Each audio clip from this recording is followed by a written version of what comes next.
विज्ञान एक ऐसा विषय है जिसका रहस्य आज भी बरकरार है। इस विषय पर जितना रिसर्च किया जाता है उतना ही जिज्ञासा बढ़ती जाती है। इस विषय को लोग सीखते हैं और इस पर खोज करते हैं अपने दिमाग को परखने के लिए और नए रहस्यों से पर्दा उठाने के लिए। लेकिन कभी कभी हम विभिन्न विचारों और सोच में फंस जाते हैं और अपने मन को उस उलझन की स्थिति से निकालने के लिए हमें कुछ अलग सोचने की जरूरत होती है।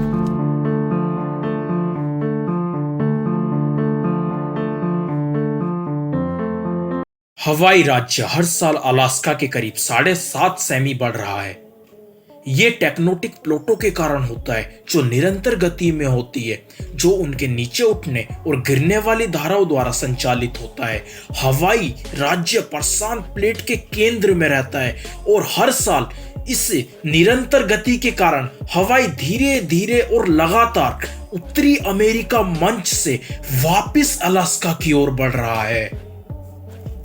बिना सिर के कॉकरोच 1 हफ्ते तक जीवित रह सकता है। कॉकरोच अपनी मेहनत के लिए प्रसिद्ध होते हैं। इनका परिसंचरण तंत्र यानी सर्कुलेटरी सिस्टम बिल्कुल खुला होता है, इसीलिए वे अपने शरीर के प्रत्येक खंड में स्थित छोटे छिद्रों से सांस ले सकते हैं। वे सांस लेने के लिए मुंह या सिर पर निर्भर नहीं होते हैं, इसीलिए कॉकरोच 1 सप्ताह या उससे अधिक जिंदा रह सकता है। कॉकरोच केवल इसीलिए मरता है क्योंकि मुंह के बिना वो पानी नहीं पी सकता और प्यास से वो मर जाता है। क्या आपको पता है पानी में नमक डालने पर पानी का स्तर नीचे हो जाता है?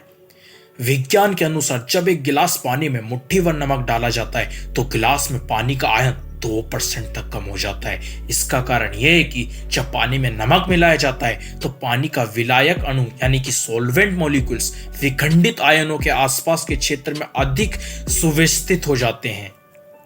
पानी के संपर्क में आने पर कुछ धातुओं में विस्फोट होता है। ये एक सच्चाई है कि जब कुछ धातुओं को हम हवा के संपर्क में लाते हैं तो तुरंत ही वे ऑक्सीडाइज्ड हो जाते हैं, क्योंकि ये धातुएं अत्यधिक क्रियाशील होती हैं। इन धातुओं में सोडियम, पोटेशियम, लिथियम, रुबिडियम और सीजियम प्रमुख हैं। इन धातुओं को जब पानी में डाला जाता है तो विस्फोट होता है। हम जानते हैं कि ये सभी 4 धातुएं यानी कि एल्कली मेटल हैं।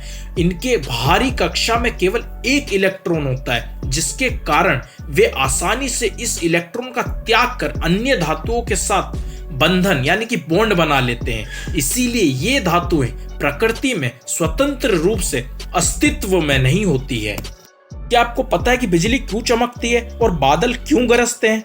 एक्चुअली होता क्या है कि बारिश के दौरान बादल में उपस्थित पानी के छोटे छोटे कण वायु की रगड़ के कारण चार्ज हो जाते हैं। कुछ बादलों पर पॉजिटिव चार्ज आ जाता है तो कुछ बादलों पर नेगेटिव चार्ज आ जाता है। जब एक पॉजिटिव चार्ज बादल नेगेटिव चार्ज बादल के पास पहुंचता है तो उनके बीचों में लाखों वोल्ट का पोटेंशियल डिफरेंस पैदा हो जाता है। इतना अधिक पोटेंशियल डिफरेंस के कारण इनके बीच की वायु में विद्युत धारा बहने लगती है। इसी से ही प्रकाश का एक रेखा पैदा होता है, उसे हम बिजली का चमकना कहते हैं। विद्युत धारा के कारण बहुत अधिक गर्मी पैदा होती है, इससे वायु एकदम फैलती है। अचानक फैलाव के कारण वायु के असंख्य अणु एक दूसरे से टकराते हैं। इनके टकराने से पैदा हुई आवाज, तो वही आवाज गरजते हुए हमें सुनाई देती है।